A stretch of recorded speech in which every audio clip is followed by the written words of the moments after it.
Good morning. This is Leigh Tolton Joe Tolton. and we come to you as the pastors of West Elkton Friends in West Elkton, Ohio. And today is June 14th. and it's June is moving right through, isn't it? This week I've still been thinking about the message from last week on Cain and Abel and what happened in Genesis 4. I saw a new line of, I think, for perfume or something that came out that was called Covet. And I was thinking, we never talk about why God says, thou shalt not covet. And how much problems coveting actually bring to us, a lot. And most of the time, what we're doing when we're coveting something else that belongs to somebody else, then we've created another God for ourselves. And we're not supposed to have any other gods but our God. And, that includes like people wanting a relationship in their lives, or people wanting a lot of power or a raise or attention, or, it just can go on and on as far as things that we want. We try to get satisfied. And we think that once we get them, it's going to get all better. And then once we get them and we realize, well, that's not going to do it. So what it really is that we want that relationship with God. God made us in God's image. And when we center down and get past the negative stuff, when we're bold, then after that we can embrace the positive in this world and get connected into God's will, and then that insecurity goes away. In the story of Cain and Abel, Cain felt jealous of Abel's relationship with God. The family of Adam and Eve had these two boys, and they were raised in a pretty much perfect world. I mean, the things that came as punishment for Adam and Eve were hard work, childbirth, and snakes, and weeds. So when you get past that, there was it wasn't that bad of a place. But Cain became obsessed that he wanted what Abel had. And there's different things, we can start worshiping a relationship somebody else has with God, just like he did. Or we can start worshiping power, or we can start worshiping perfection.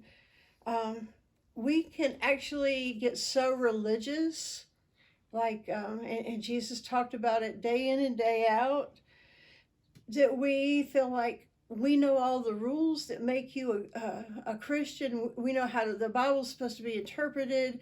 We've got all of this down. You need to follow us and be just like us. And in Luke 7, Jesus said, don't do that.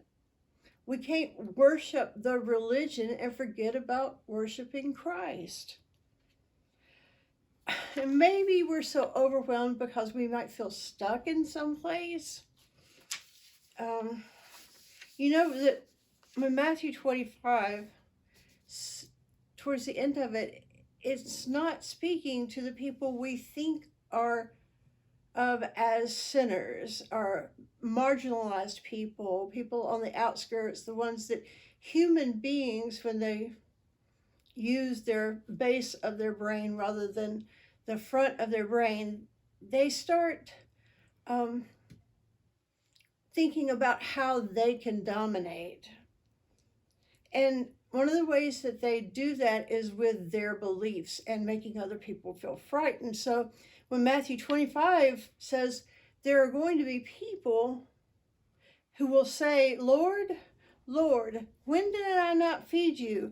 When did I not clothe you? When did I not visit you in prison? And that's, when weren't I there for you? And Jesus said, when you do it unto the least of these, you do it to me. And so we've created this religion that ostracizes and puts people down and comes up with this whole idea of how they can dominate other people. And that's not what Christianity is about at all. It's the opposite. So, we've been making these mistakes about religion before Jesus even came into this world. And sometimes we take that and we internalize this idea that we have, and it comes out as a bad self-image or a bad self-esteem. I wasn't ever able to be perfect. I wasn't ever able to have all the power. Oh, I didn't get the good grades that my sibling did. That kind of stuff. And then you start lacking joy and being bitter. And some people get real depressed. And adults nowadays seem okay with letting other adults act like little kids throwing temper tantrums when they don't get enough attention. We're really supposed to get over this by the time we're 4, but you think the kids could go play together at a kindergarten, but then you see that behavior again in adults that you saw in your 2 and 3-year-olds, and you think, no. And if we live by wanting things that we are going to have right away, and much power, and anything that would end in something braggadocious rather than humble, and people start to worship them, and that again is the base of our brain. That's not our hearts. In our hearts is the light of Christ that says everyone needs to be taken care of. Everyone needs clothing, needs to be visited, needs to know that they're not alone. Everyone needs food. And we're supposed to be doing that. When we live the other way from the base of our brain, we're always empty. We feel like we always need something else. And so we start trying to get all of our animal instincts of power and hierarchy. Those are our animal instincts. We've actually made religions that are denominations that live in the animal hierarchy. And it's just like, I don't understand. So, but there are other things that people fall into. They fall into thinking they need other people in a way that's not healthy. They fall into drugs or alcohol. They fall into behaviors of gossip, or trying to show that they have the most friends, or my friends are better than your friends, or I took your friends. I mean, I have heard adults this week that I'm just like, oh, really? I just like, I love the fact that I'm going to be 60 this year, and that kind of stuff is just like, yeah, and then you just let it go. Because if somebody else has that internal need, and they're not willing to try to center down and to find their relationship with the Creator, there's really nothing I can do, and it will always be an inadequate relationship. We have to let go of our want for these base things like power and money, or being numb, not feeling any pain at all, or only feeling good. We have to learn to let go of those and to allow God to supply our needs. And so that becomes the first step in realizing that maybe Cain should have learned from Abel. What if Cain had gone to Abel and said, you have such a good relationship with God. What can I do to have that relationship? If we don't make our lives about God's love and being an instrument of God's love, then our society will help us to get these inward needs met, and then it'll base its whole economy, its whole way of interacting with the citizens will be based on you feeling insecure. So things will be done to make you feel more and more insecure so that you'll buy more and more, or you'll try to climb up and be more and more powerful. You try to keep up with the Joneses. You forget about being an instrument of peace. Maybe you've heard that if somebody says to you, "Oh, don't worry about it. You're going to get that promotion. Oh, don't worry about it. You'll get that raise.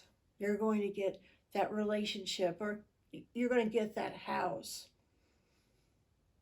And instead of realizing that God gave that voice to that person to be your friend, we sort of, people that tell us that we need to just sit her down, we move away from them to go get more stimulation to keep us going in that kind of feed me, see more kind of way. When you're mindful or you're satisfied with Christ and all these wants for things that are superfluous in our lives go away, we feel connected to other people and we feel connected to God. So when you concentrate on what is good, what is faithful, what is loving, what is kind, what is righteous, rather than on, what's going on around you, the distractions, you become like the child in Psalms 131. You become quieted, weaned, able to just sit and reflect on your thoughts and reflect on what's going on, and let go of all thinking and just be in the presence of God. And it fills you up in a way that all this other stuff can't. Jesus had enough people around him that were religious. And he taught in the temple every Saturday. It says that in several places. But he also lived his life. And wherever people were, he accepted them. What is that one thing that you think you're not good enough, that makes you feel like you're not full or complete? Being more religious won't help, but turning to the divine will. Jesus seeks relationships with us, but we have to make the first move because it's our free will. Matthew 7:7 says, "Ask and it will be opened unto you. Seek and you will find. Knock and it shall be opened unto you." Oh, ask and it shall be given unto you. Sorry. But we have to do the asking and the seeking and the knocking. We have to show God that we are ready, that we're bold and we're going to be there. And with Jesus, you have to be a little bold. But what if you felt these insecurities and then look back in the Bible at some of the relationships that Jesus had? Because he didn't expect people to change who they were. Some people get insecure about their body types because of how other people treat them or what's the fad for where you're supposed to be. But, Jesus didn't care at all that Zacchaeus was a very small man. If you were Zacchaeus, climb your tree. You do what you can to have this relationship with God.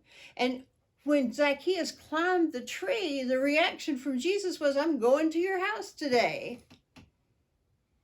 And suddenly he didn't have to climb a tree. He could just sit with Jesus around the table. And if you think of yourself as being lonely or thirsty for a relationship, think about the Samaritan woman. She was sitting on Rachel's well where women would go and seek new lovers or partners, and she had already married and been divorced. Now she was living with, and she had maxed out even for a Samaritan who had more liberal rules than the Hebrews did. And she was thirsty. Jesus didn't say, you need to go through the synagogue and you got to say this prayer and you got to do this and you got to jump over that hoop and sign this little piece of paper and tell me you're going to believe just like everybody around you. No. Jesus said, you are thirsty? Here's water. You will be replenished. You will be satisfied. Or maybe you're like the Syrophoenician woman and you just live in the wrong area. You're from the wrong country, or you're from the wrong part of the country, and you just think, I'm never going to be in a relationship with Jesus. Imagine the Syrophoenician woman being in her home and Jesus coming in trying to hide to get away from the crowd. And I'm sure he was a little burned out because his first reaction to her was, I've come here to help the Jews. But step up. If you need that relationship with God, claim it. You don't need crumbs from the table. You've got a chair at the table. And our job in this world isn't to create crumbs to push off the table. Look, God, we're feeding them. No, we're supposed to create places around us and help feed all of the people in any way that we're supposed to be doing. Like, we can feed them physically because we have hungry people, lots and lots of hungry people. But we also have people who are hungry for love, hungry for acceptance, hungry for just knowing that they are good people. And if you feel that need, they are much less likely to fall into drug use, make bad choices about relationships, because you help to fill that need. But we're never to make ourselves God. That of God in us needs to wake that of God in them, and then they become more full. Or maybe you're like the man at the pool in Bethesda, and he'd been sitting there for 35 years and no one would put him in the pool. So Jesus comes along and he said, what do you want? I want to get in the pool. And Jesus says, are you ready to be well? Do you want to be healed? Because you've been here 35 years, it seems like you might not be doing the best at what your plan is. And so Jesus said, no. If you want to be well, pick up your bed and walk. You're healed. Your sins are forgiven. Whatever is making you feel so horrible about life, if you're stuck, quit trying to go with your plan. If your plan was like the man at Bethesda to go into the pool, let go of that and listen to Jesus. I've already healed you. Get up and walk. You don't need that water. You've got me. And we need to let go of whatever we're chasing after if it's not God. And Jesus seeks us if we're lost. So you might have to show some initiative, but you don't have to do all the work. If anyone's ever told you that you're unwelcome or unclean, suppose people have been putting you down all your life, or you are the race, or you are the religion, or you're from some country that the people who have power and money don't respect and don't treat with respect. And you think, you believe them. They tell you you're unclean, or they tell you that your country is not worthy, and they tell you all of these other things. Don't believe them. You are a child of God. Everybody is a child of God. We all have that of Christ within us. We all need respect. Think about the woman who was all her life, people had been following behind her, screaming, unclean, unclean, unclean. In some way, she was able to make herself through the crowd and just touch the hem of his garment. And that it was her faith that I want this relationship. I want the relationship with the person who is in this garment. If you want that relationship with Jesus, if you want that emptiness to go away, reach for Jesus. Reach for your Christ and ask to be awakened. Ask that how can I live my life of love? How can I live a life of peace and goodness? And maybe you're like the man on the road to Jericho. And the people who are just like you have left you bloody and in a ditch. You really thought that, when these scribes would come by or when the priest would come, that they would have come over and taken care of you. And you see out one bloody eye that they've walked by. But here comes a good Samaritan and reaches down and says, I've got everything that you need. What if that person in the ditch had said, don't touch me. You're an immigrant. You shouldn't be on this road. This is illegal. Our job is to be the Good Samaritan, but our job is also that when we are in the ditch, to accept help from Christ. From people that may not look like you, may not worship like you, may not think like you. If they're there to help you, they are Christ. They are your neighbor. I could go on and on with each of the relationships that that were talked about with Jesus, and anyone in the New Testament, look through it, read it, and then sit mindfully and ask yourself how you're like that person. So many times we read the scripture thinking, how can I be more like Jesus? What would Jesus do? But we can see ourselves in the people that are getting their power back, their dignity back. They're getting their esteem back. They're feeling fed, or they're not thirsty anymore, or they're not sick, or they're allowing other people to be in their lives. Sometimes we have to make that first bold step, and it's uncomfortable. But then once we let it go and we center down and let God in, let that feeling of presence come into our lives, we're able to walk around in this world as satisfied people. I hope you have a great week.